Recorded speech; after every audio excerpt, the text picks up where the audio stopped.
Bonjour à tous, aujourd'hui je vais répondre aux questions que vous m'avez posées récemment. C'est bon? C'est bon? C'est bon? Je n'ai pas noté le nom de chacun de vous, en fait j'ai juste noté les questions sur un document Word de manière assez foutraque, mais j'espère que vous vous reconnaîtrez et j'espère que je répondrai de manière assez satisfaisante pour vous. J'aime bien tes analyses et je crois que tu es une bonne lectrice. Du coup j'ai quelques questions. Quelle est ta méthode de lecture? Tu prends des notes? Tu fais attention à quoi quand tu lis? Tu as quoi en tête pendant la lecture? J'imagine que pour voir une analyse complète, il faut faire attention à l'intrigue, à la phrase, la syntaxe, aux mots, aux clichés qui s'y trouveraient. Tout cela n'est pas facile et ça demande sûrement une très bonne concentration. Alors, je dirais que je ne lis pas toujours de la même manière, que ça dépend vraiment des romans, mais qu'il y a deux grandes tendances, on va dire, qui se dégagent un peu de ma manière de lire. En fait, ça dépendra vraiment si dès le départ je rentre dans le livre ou si je ne rentre pas du tout à cause justement du style ou des clichés qu'il pourrait y avoir. Ça se joue en fait assez rapidement, ça se joue, je sais pas, les 5-10 premières pages, où je verrai si je me laisse emporter et que après je commencerai à travailler a posteriori, après lecture, ou si au contraire ça me perturbe tellement parce qu'il y aurait des maladresses ou vraiment un style impropre, impersonnel, qui ferait que j'aurais du mal à rentrer, donc autant travailler dès le départ et autant me prémâcher un peu le travail. Pour prendre des exemples de lectures que j'ai subies récemment, par exemple le Nevers ou le Dépente, où dès le départ je sentais que ça allait pas, ça fonctionnait pas, ce qui fait que à ce moment-là je suis vraiment concentrée sur qu'est-ce qui ne fonctionne pas, qu'est-ce qui fait dans ce texte que j'ai l'impression de soit l'avoir lu déjà 1000 fois, dans des magazines féminins par exemple pour des pentes, ou que je sais pas vraiment l'ironie ou certains effets de style un peu m'as-tu vu ne marchent pas sur moi comme avec Nevers. Nevers, je sais plus.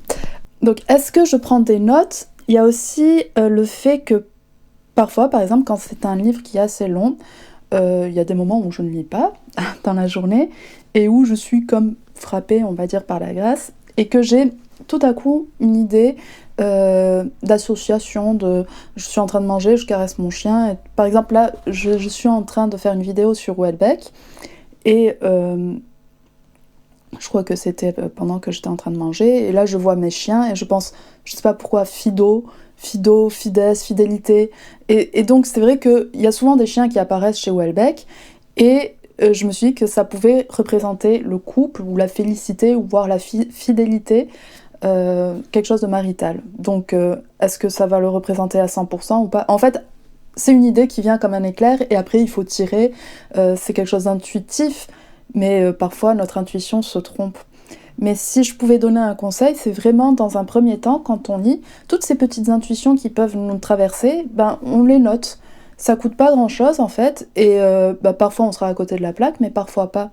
Mais essayer d'écouter un peu ces associations d'idées, ce côté écriture automatique, idée, pensée automatique, ça peut aider à dépasser en fait la lecture consciente. Entrer dans l'inconscient. Ça va être très psychanalytique après. À quoi je fais attention après quand je lis? Au moment où je lis, ce que je préfère, comme la plupart des gens, c'est vraiment me laisser entraîner par l'histoire, me laisser entraîner par la voix de l'auteur. C'est après que je vais essayer de décortiquer les ficelles ou les méthodes qui font que je me suis laissée embarquer. Et pour cela, ça a été pratique pour moi d'avoir fait des études de littérature, mais je pense que même ce qu'on apprend au collège ou surtout au lycée, par exemple pour le commentaire de texte, peut aider.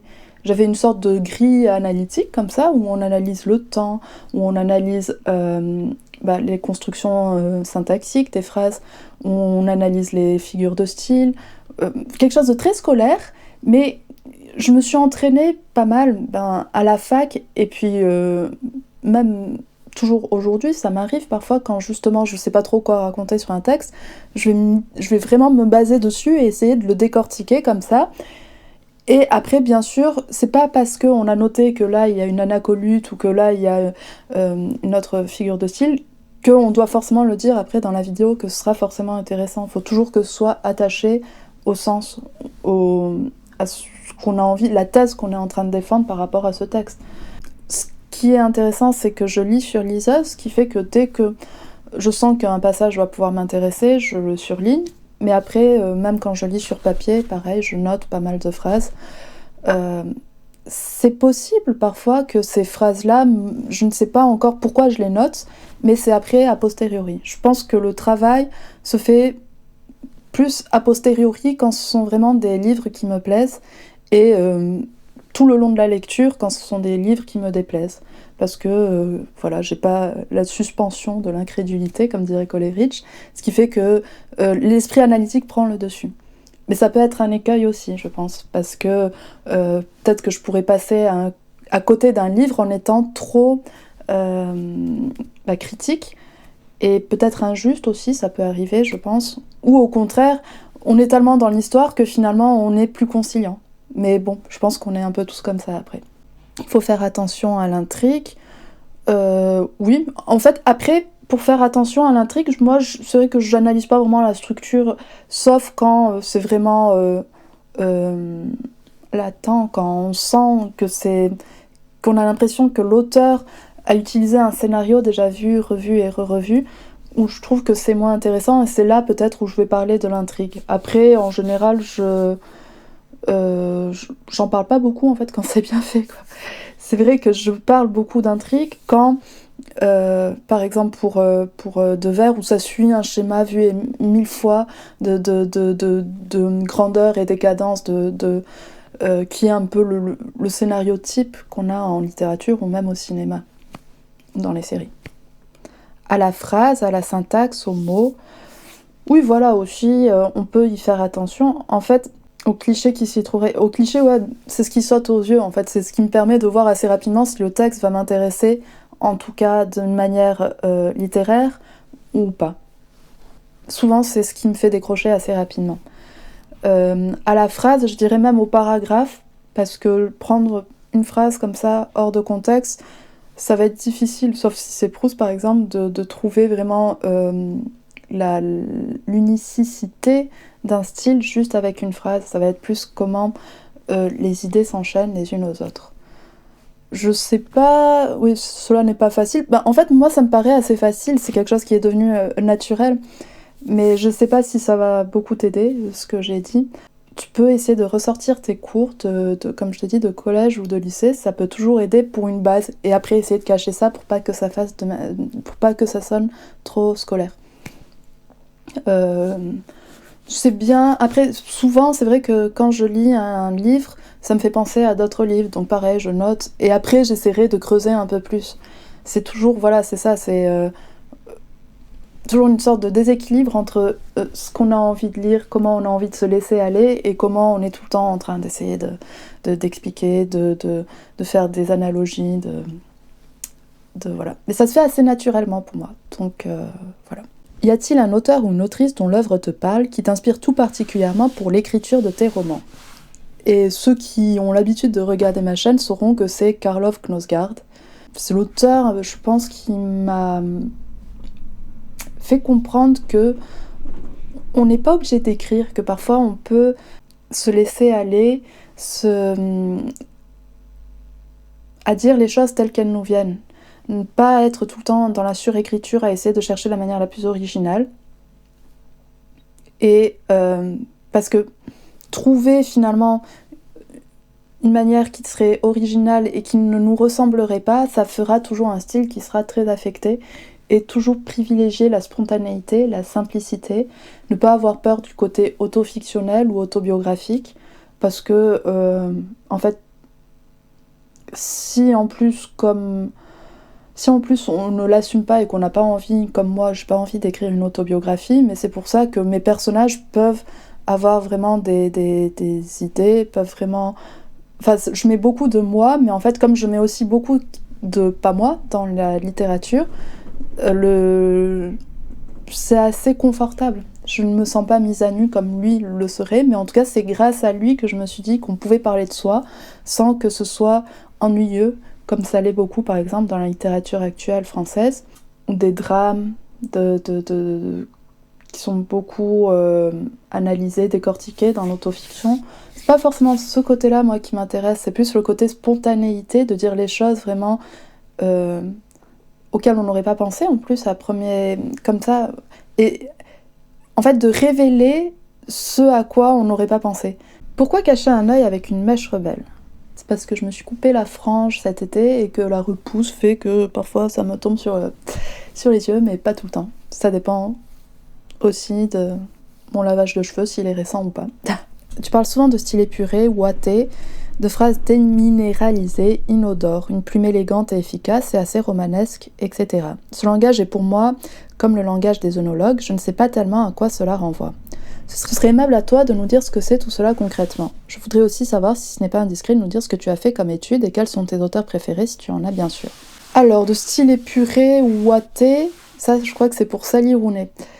Épuré, ça va être minimaliste, ça va être des phrases qui ne cherchent pas à en mettre plein la vue, qui ne cherchent pas à avoir beaucoup d'adjectifs, d'adverbes, qui va droit au but. Ça, ce serait le côté épuré.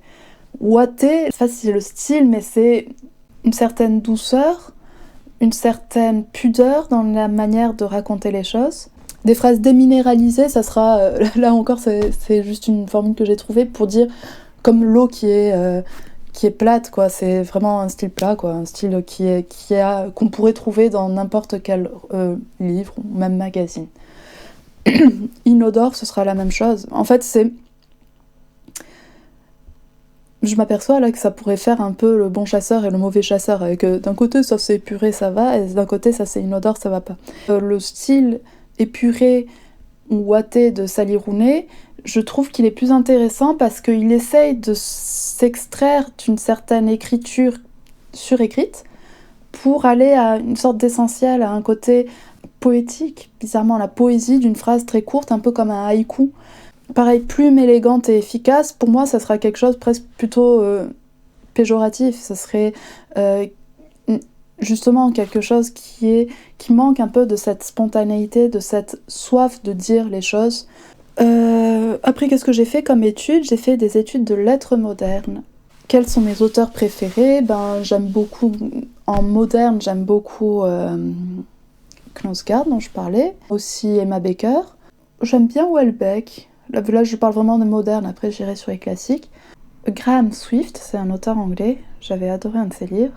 Et après, sinon, en classique, j'aime beaucoup Zola. À un moment, je voulais lire tous les Rougon-Macquart, mais j'ai été prise par le temps. J'aime beaucoup Flaubert aussi. J'aime bien Proust. J'aime Poe. J'ai beaucoup aimé Virginia Woolf, que j'ai lu l'an dernier. Joyce aussi. Albert Cohen, bien sûr. Mais oui, si je devais dire vraiment mon auteur préféré, c'est Flaubert. Y a-t-il un auteur considéré comme un classique ou génial que tu trouves complètement surcoté ? Moi, c'est Dostoïevski, Hemingway, Gide et Saint-Exupéry. C'est compliqué de parler de surcotage pour un auteur, parce que j'ai souvent tendance à croire que c'est moi, en fait, qui est faillible, et que c'est pas un auteur classique de surcroît, qui donc aurait survécu à plusieurs siècles, ou pas, qui poserait problème. En plus, le truc, en fait, quand on trouve quelque chose de surcoté, c'est qu'on va avoir tendance à le lire qu'une seule fois, et que la littérature de classique, j'ai remarqué que ça se lit pas forcément qu'une seule fois, ça se lit 2 ou 3 fois, pour justement creuser, pour voir des choses qu'on n'avait pas vues à première lecture. Après, je comprends qu'on aimerait bien savoir quelles idoles j'aimerais balancer par la fenêtre. Ça va être compliqué. Franchement, les classiques, ça serait peut-être le romantisme allemand, j'en avais déjà parlé dans une vidéo, et je pense que c'est plus par rapport à la prof que j'ai eue à la fac que par rapport à eux. Mais par exemple, E.T.A. Hoffmann, qui est un auteur allemand, Novalis aussi, Nerval, que j'avais un peu de mal, parce que ça avait un côté très cryptique, toujours essayer de chercher, d'analyser le sens derrière le mythe d'Orphée, et ci et cela, et ça signifie ci, et symbolique, et blablabla.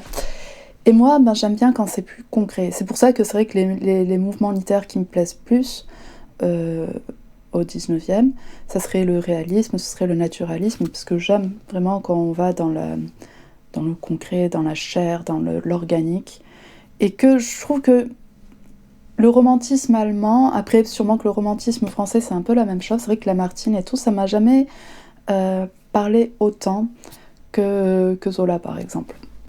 Arrives-tu à relire tes livres comme si tu lisais un livre écrit par quelqu'un d'autre? Si oui, comment fais-tu? Sinon, pourquoi? J'y arrivais uniquement quand ça faisait suffisamment de temps que je ne l'avais pas lu. Mais une fois que c'est fait à peu près, que je l'ai relu plein de fois, c'est bon, je suis pas maso. Voilà. Donc maintenant, je vais attaquer sur l'avenir de la chaîne, sur quel est le programme de 2023. Alors déjà, j'aimerais vraiment vous sortir en janvier cette vidéo sur Houellebecq dont je vous parle depuis un moment, avec comme problématique l'amour, ou plutôt se poser la question si Houellebecq serait pas un romantique incompris. Je vais essayer d'éluder un peu les polémiques en ce moment, parce que je sais pas, en fait peut-être que je vais en parler un peu dans la vidéo, mais c'est juste qu'en tout cas l'homme est toujours moins intéressant, ce qu'il a raconté hors de ses bouquins est toujours moins intéressant que ce qu'il a raconté dedans. Ce qui fait que commenter un commentaire ne m'intéresse pas en fait, et que quand on lit ses livres, il y a tellement de sens possibles. Jusque-là, il arrivait toujours bien quand même lui-même à éluder certains sujets. Enfin bref, tout ça j'en parlerai dans ma vidéo, mais c'est pas vraiment le sujet qui m'intéresse, donc j'essaierai d'être succincte.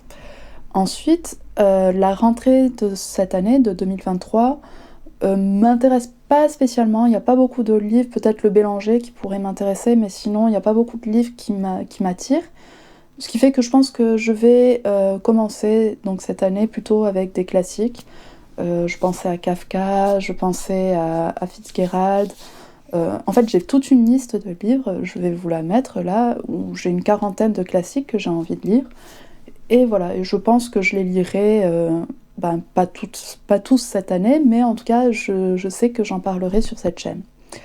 À côté de ça, j'aimerais toujours faire des vidéos thématiques, que ce soit sur des auteurs, comme pour celle sur Stephenson, donc Houellebecq aussi, et je pensais peut-être faire sur Toni Morrison ou sur Gennada.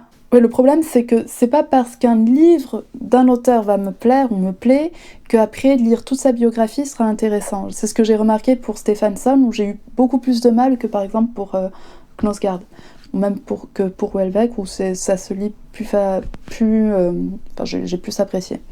Donc ça dépend. En fait, je vais lire à chaque fois 2 livres au moins pour me faire un avis avant de me lancer, parce que c'est vrai que c'est des vidéos qui exigent beaucoup de temps de lecture et beaucoup de temps après de travail sur le montage, puis sur les recherches aussi, parce que par exemple pour Houellebecq, j'ai lu 3 bouquins théoriques dessus, dont je vous parlerai. Voilà, ensuite des thématiques sur des sujets par rapport à la littérature, voir par exemple l'enfance en littérature dont j'avais parlé, mais aussi peut-être le cinéma dans la littérature ou la littérature dans le cinéma. Enfin, j'ai pas mal d'idées comme ça. Le problème, c'est que ça prend beaucoup de temps et que c'est vrai que ce qui me plaît le plus, c'est de lire. Donc faire ces vidéos, finalement, je parle pas de celles sur des auteurs, mais sur des thématiques comme celles que j'avais fait sur la drogue. Je pense que j'essaierai de faire ça quand je suis un peu en panne de lecture, que j'en ai un peu marre, pour faire une pause un peu, mais après c'est pas ce qui m'intéresse le plus. Mais après il y a toujours des nouveaux formats qui me tentent. Par exemple, à un moment je m'étais dit faire pareil, des vidéos assez longues sur des procédés littéraires, voir comment chaque auteur pourrait les employer, faire quelque chose d'assez vivant. Mais encore une fois, le côté recherche m'intéresse moins que le côté lecture. Donc, à voir. Et aussi, cette année, ce que j'aimerais bien faire, comme vous m'avez beaucoup proposé de lecture, je me suis dit qu'une fois par mois, j'essaierai de lire un livre que vous m'avez proposé, que je tirerai au sort. Je ne sais pas encore comment j'appellerai ce type de vidéo, peut-être la sélection du mois, je ne sais pas. Donc en tout cas, si vous avez des livres à me conseiller, faites-le là en commentaire, ou faites-le en commentaire de toutes mes vidéos. Je vois tout, je note à chaque fois. Et j'en ai peut-être une quinzaine ou une vingtaine déjà, donc si c'est un par mois, j'en ai presque pour 2 ans. Donc je suis désolée si je n'ai pas lu le livre que vous m'avez conseillé, mais voilà. Sinon, j'espère que cette année sera aussi productive que celle précédente. J'espère que je trouverai des auteurs qui m'ont autant plu que ceux que j'ai découverts l'an dernier. Ça a été une année assez intéressante, je trouve, littéralement. Bon, je vous souhaite une bonne nouvelle année, je vous remercie de m'avoir regardé et je vous dis à très bientôt.